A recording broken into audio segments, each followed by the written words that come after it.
Janice, are you there? At your service, sir. Give me some of that dating foolishness. Will do, sir. Yes, this has been very, very frustrating for me that so many people, especially men, are up there saying what women want, what women should do, the difference between men and women. There are no women that are just alike, want the same thing. There are no men that I know of that are just alike and want the same thing.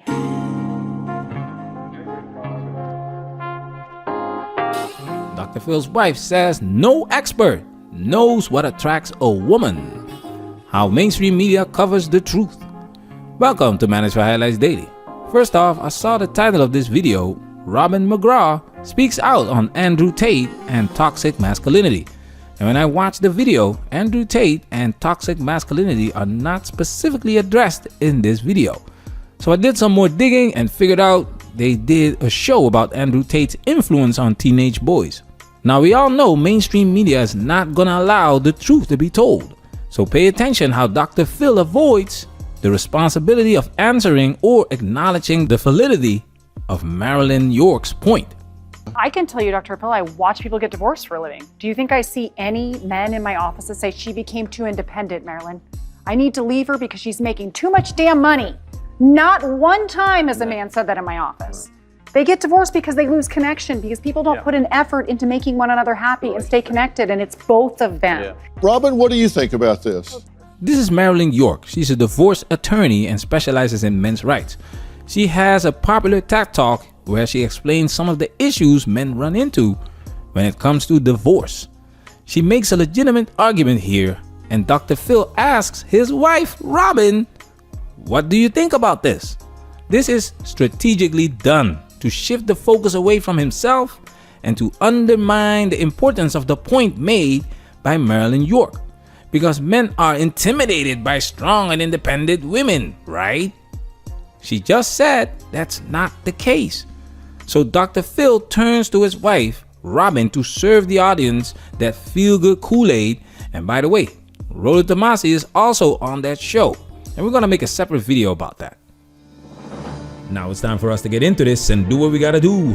Because we men, ain't we? We men, ain't we?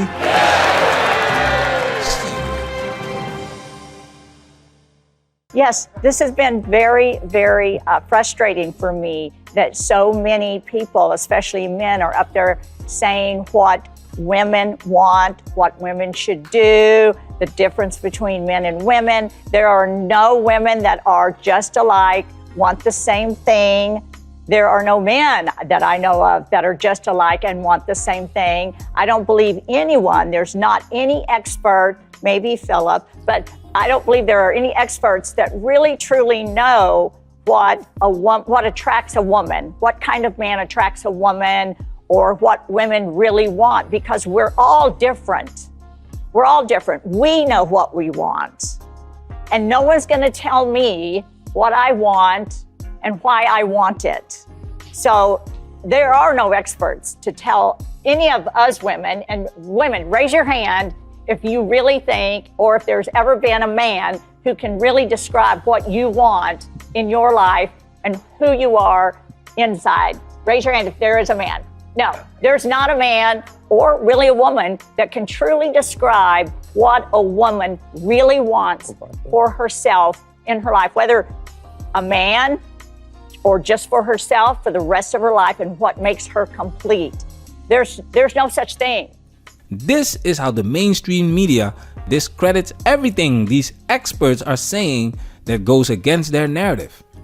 Now Dr. Phil can't say this because he is an expert. That's why his wife slips this in. I don't believe anyone, there's not any expert, maybe Philip, but I don't believe there are any experts that really truly know. You see, they cannot discredit Uncle Philip because the world has to listen to him.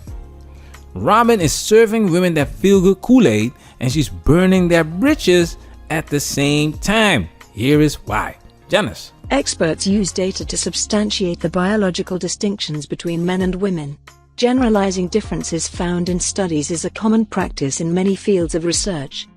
Generalizing findings allows researchers to identify patterns and trends across a population or group. By examining a larger sample, scientists can gain a better understanding of the overall characteristics or behaviors being studied. So yes, in general, we can tell women's preferences based on the data and statistics collected. Robin is making it an individual thing, and that's the gray area she's talking about. For example, one of the biggest turnoffs for women is a man who smells bad. But look what happens here. 6 least attractive smells in men according to women. This is where differentiation takes place to gain a more sophisticated understanding of the specific aspects of bad smells that different women consider a turnoff. That's not what we're doing. I always say focus on the information that's consistent. Female nature is consistent. And like I said before, Robin is burning women's bridges because she just let every woman in that room admit that men cannot read women's minds. So there are no experts to tell any of us women, and women, raise your hand if you really think, or if there's ever been a man who can really describe what you want in your life and who you are inside. Raise your hand if there is a man. No. Pure gold. We just did a Superman video. Check it out. And by the way, doesn't it change throughout life as well? Because you wanted different things when we first got married. We've been married for decades. Yes, 40 And we're just getting started. I didn't mean to say that's a long time.